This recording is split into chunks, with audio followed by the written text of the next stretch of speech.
Class 11th के chemistry के लिए इस नए लेक्चर में आप सभी का बहुत बहुत स्वागत है। चैप्टर हमारा चल रहा है classification of elements and periodicity in nature, in short periodic table. और टॉपिक जो आज का हमारा है ये बहुत ही इंटरेस्टिंग है। वो ये है कि आयोनाइजेशन एंथैल्पी, इसका पीरियोडिक टेबल में ट्रेंड क्या है। मतलब अगर हम लेफ्ट टू राइट ट्रैवल करते हैं पीरियोडिक टेबल में, लेफ्ट टू राइट, तो आयोनाइजेशन एंथैल्पी का क्या होता है, और अगर हम टॉप टू बॉटम ट्रैवल करते हैं तो आयोनाइजेशन एंथैल्पी का क्या होता है। चलिए वीडियो को शुरू करने से पहले सबसे पहले तो हमें यह पता होना होगा कि आयोनाइजेशन एंथैल्पी होता क्या है। देखिए, कोई भी एक एलिमेंट का एक एटम यहां से एक इलेक्ट्रॉन को बाहर एजेक्ट करने में, एक इलेक्ट्रॉन को यहां से फ्री बना देने में जो एनर्जी प्रोवाइड करना होगा, इस एनर्जी को कहा जाता है आयोनाइजेशन एंथैल्पी। अब देखिए, एनर्जी हमें क्यों चाहिए होगा इस इलेक्ट्रॉन को यहां से बाहर निकालने के लिए, क्योंकि इलेक्ट्रॉन जो है ये न्यूक्लियस के साथ इलेक्ट्रोस्टैटिक फोर्स से, इलेक्ट्रोस्टैटिक अट्रैक्टिव फोर्स से बाउंड है। इसीलिए इसे बाहर निकालने के लिए हमें कुछ एनर्जी देना पड़ता है, जो कि ऑब्वियसली है आयोनाइजेशन एंथैल्पी। चलिए देखते हैं कि एक ही पीरियड में अगर हम लेफ्ट टू राइट ट्रैवल करते हैं, मतलब एटॉमिक नंबर को अगर बढ़ाते जाते हैं सेम पीरियड में, ये इंपॉर्टेंट है, सेम पीरियड में अगर हम एटॉमिक नंबर को बढ़ाते जाते हैं तो आयोनाइजेशन एंथैल्पी बढ़ना चाहिए या घटना चाहिए। अब आगे बढ़ने से पहले मैं आप सभी से एक अपील करना चाहूंगा कि देखिए, किसी भी तरह का एजुकेशनल वीडियो, चाहे किसी भी चैनल का हो, अगर वो आपको पसंद आए, आपने उससे कुछ सीखा हो, तो उस तरह के वीडियोस को लाइक जरूर किया कीजिए। वरना एक दिन ऐसा आएगा कि YouTube में एजुकेशनल वीडियोस बिल्कुल नहीं रहेंगे, सिर्फ कॉमेडी वीडियोस रहेगा। और साथ ही साथ अगर आप अपना थोड़ा और कीमती वक्त निकाल सके तो एक कमेंट जरूर कर दीजिएगा। चलिए वापस आते हैं इस वीडियो के टॉपिक पे। सवाल हमारा ये था कि पीरियोडिक टेबल में फ्रॉम लेफ्ट टू राइट जाते हुए आयोनाइजेशन एंथैल्पी का क्या होता है, क्या वो बढ़ता है या घटता है। चलिए देखते हैं क्या होगा। लिथियम और बेरिलियम का केस ही कंसीडर कर लेते हैं। चलिए, लिथियम में है 3 प्रोटॉन्स, मतलब न्यूक्लियस में 3 प्रोटॉन्स है तो 3 चार्ज मैं लिख दे रहा हूं यहां पर, +3 चार्ज, और 3 इलेक्ट्रॉन्स जो है ये इसके चारों तरफ एग्जिस्ट करता है। 2 तो 1s ऑर्बिटल में और एक जो है 2s ऑर्बिटल में रहता है। अब अगर हम बेरिलियम का केस कंसीडर करें, +4 लिख देता हूं मैं यहां पर, 4 प्रोटॉन्स है इसके न्यूक्लियस में, सो यहां पर ये 1s ऑर्बिटल और ये 2s ऑर्बिटल। सो 1s ऑर्बिटल में 2 इलेक्ट्रॉन्स और 2s ऑर्बिटल में 2 इलेक्ट्रॉन्स। अब किस केस में इलेक्ट्रॉन जो है ज्यादा बाउंड होगा, दोनों का ही हाईएस्ट एनर्जी वाला जो ऑर्बिटल है दोनों ही 2s है, यहां तो ठीक है। अब देखिए किस में इलेक्ट्रॉन ज्यादा इलेक्ट्रोस्टैटिक अट्रैक्टिव फोर्स से बाउंड होगा।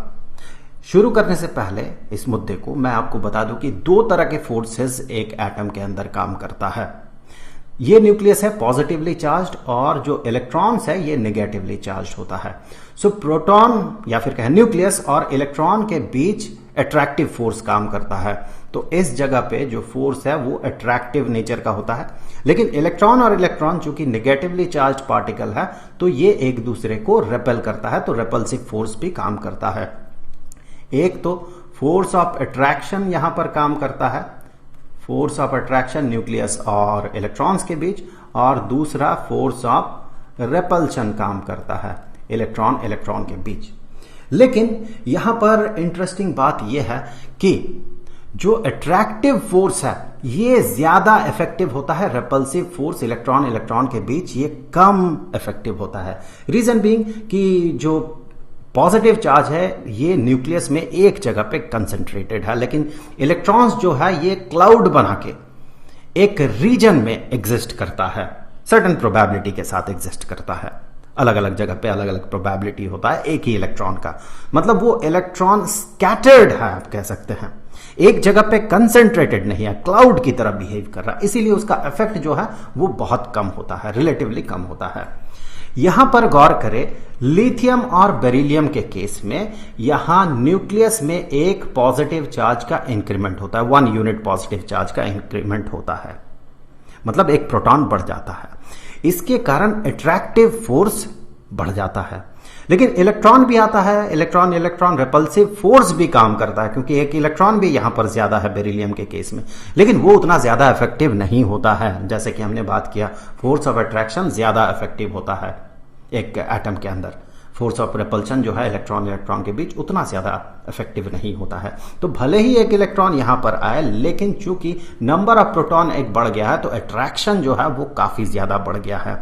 अब आप सोचे कि इन इलेक्ट्रॉन्स को जो प्रोटॉन है ये ज्यादा फोर्स से अट्रैक्ट कर रहा है, और इन इलेक्ट्रॉन्स को लिथियम के केस में कम फोर्स से अट्रैक्ट कर रहा है। तो किसमें एक इलेक्ट्रॉन को बाहर निकालने के लिए आपको ज्यादा एनर्जी देना होगा? ऑब्वियसली जिसमें अट्रैक्टिव फोर्स ज्यादा है, बेरिलियम के केस में ये ज्यादा है, तो यहां पर हमें ज्यादा एनर्जी प्रोवाइड करना होगा। अगर यहां पर हम E1 एनर्जी प्रोवाइड करते हैं लिथियम के केस में और बेरिलियम के केस में E2, तो ऑब्वियसली E2 E1 से बड़ा होगा, हमें ज्यादा एनर्जी प्रोवाइड करना होगा बेरिलियम के केस में। सो E2 must be greater than E1। तो इस लॉजिक से हम ये कह सकते हैं कि जब हम पीरियोडिक टेबल में हम लेफ्ट से राइट की तरफ जाते हैं तो आयनाइजेशन एंथैल्पी जो है ये इंक्रीज करता है। वैसे थोड़ा बहुत यहां पर आपको एबरेटिव बिहेवियर दिखेगा, उस पे हम थोड़ी देर बाद बात करते हैं। तो एक जनरल ट्रेंड की तरह हम कह सकते हैं कि ये जो है आयनाइजेशन एंथैल्पी, ये जब हम लेफ्ट टू राइट जाएंगे एक पीरियोडिक टेबल में, तो ये इंक्रीज करेगा। अब आते हैं जब टॉप टू बॉटम हम आएंगे तो क्या होगा। टॉप टू बॉटम आ रहा है, चलिए लिथियम के साथ कंपेयर कर रहे हैं सोडियम का। तो लिथियम हमने यहां पर ड्रॉ कर लिया था, चलिए फिर से मैं ड्रॉ कर लेता हूं। लिथियम इसमें 3 पॉजिटिव चार्ज है, 3 प्रोटॉन्स है, और इसमें जो हाईएस्ट एनर्जी वाला इलेक्ट्रॉन है ये 2s ऑर्बिटल में है।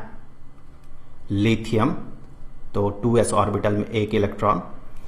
लेकिन जैसे ही हम सोडियम के साथ इसे कंपेयर कर रहे हैं, सोडियम के केस में क्या होगा, देखिए यहां पर 11 है। भले ही नंबर ऑफ प्रोटॉन्स बढ़ गया, बहुत ज्यादा अट्रैक्टिव फोर्स है, लेकिन जो हाईएस्ट एनर्जी वाला या वैलेंस शेल का इलेक्ट्रॉन है ये अब नए शेल में आएगा।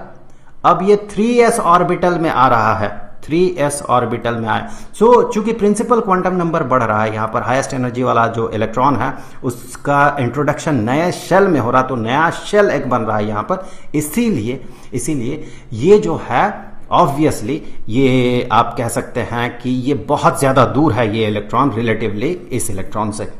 अगर लिथियम वाला इलेक्ट्रॉन को आप हाईएस्ट एनर्जी वाला इलेक्ट्रॉन को आप कंसीडर करें तो वो जिस स्ट्रेंथ से अट्रैक्टेड होगा यहां पर, ऑब्वियसली उससे कम स्ट्रेंथ से ये अट्रैक्टेड होगा, क्योंकि एक नया शेल का इंट्रोडक्शन हुआ है। ऑब्वियसली इसका जो इफेक्ट होगा इस न्यूक्लियस का इस इलेक्ट्रॉन में वो थोड़ा कम होगा।